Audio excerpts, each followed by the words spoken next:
So Byron Donalds, Republican out of Florida, with us now. And sir, good morning to you. Waiting for some time on this. We mentioned a little bit of this quote. I'll read it again through our for our audience here. It costs $5 million to pay one, $5 million to pay another.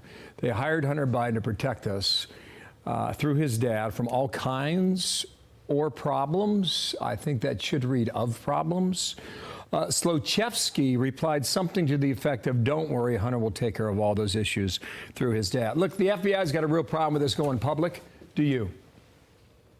No, I don't, because the FBI should have been looking into this long ago. And what we have now seen, if you go through the Durham report, what Mr. Ziegler and Mr. Shapley testified to in the Oversight Committee yesterday and in front of Ways and Means a few weeks ago, the fact that the Oversight Committee investigation into the money flow from China, from Ukraine, from Romania, and there are other countries that are coming forward, our House investigation eerily matches what the IRS International Tax Fraud Department was investigating. And all of this is matching up. And the last thing that is also matching up is that you have political holdovers and political appointees at the Department of Justice who were obstructing justice so that this matter was never brought to the light of day. Last thing, you also have our current Secretary of State who led this letter of 51 people in our intelligence community who said that the Hunter Biden laptop story was Russian disinformation, and we now know that is a lie.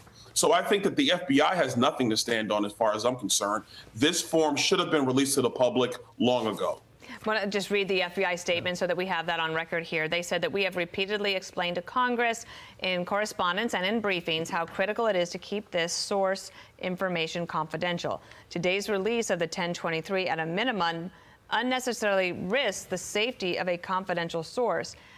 I wonder if you have any indication of how long this was, did they think that this could go on?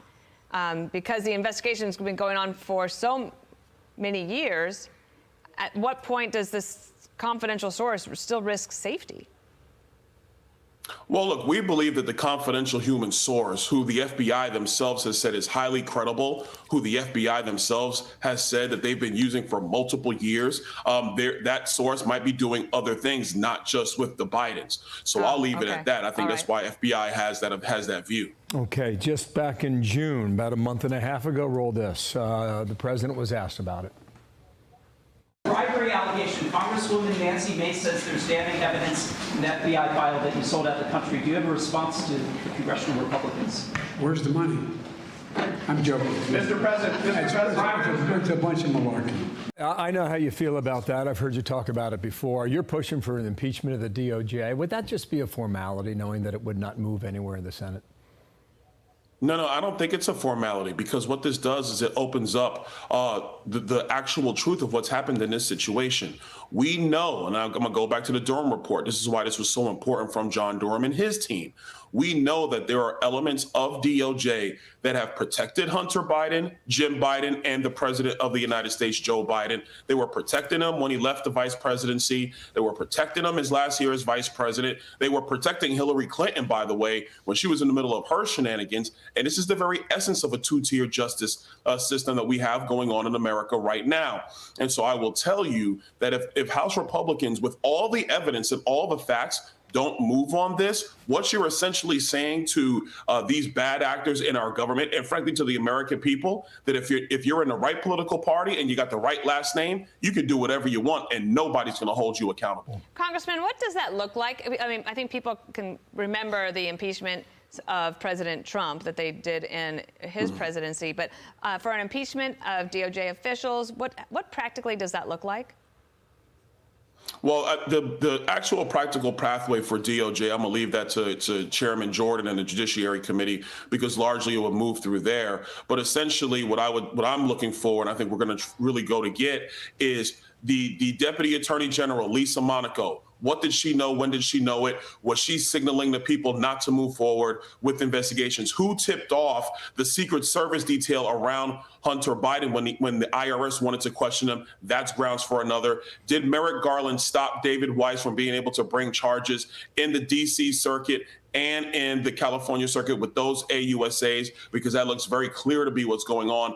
And if they obstructed justice, if they stopped the investigation or stopped charges coming forward, that's high crimes and misdemeanors. It gets no simpler than that. Now I'm gonna move on to Joe Biden, because that's the one a lot of people are talking about. What did the White House counsel's office know about the treatment of Hunter Biden? When did they know it? And at that point, if the White House counsel knows, you know the president of the United States knows. Well, all good questions. Might be very difficult to get the answers, but we'll see whether or not in time that happens. Sir, thank you for your time. Byron Donalds, the Republican from Florida. Thank you. I'm Steve Ducey. I'm Brian Kilmeade. And I'm Ainsley Earhart. And click here to subscribe to the Fox News YouTube page to catch our hottest interviews and most compelling analysis.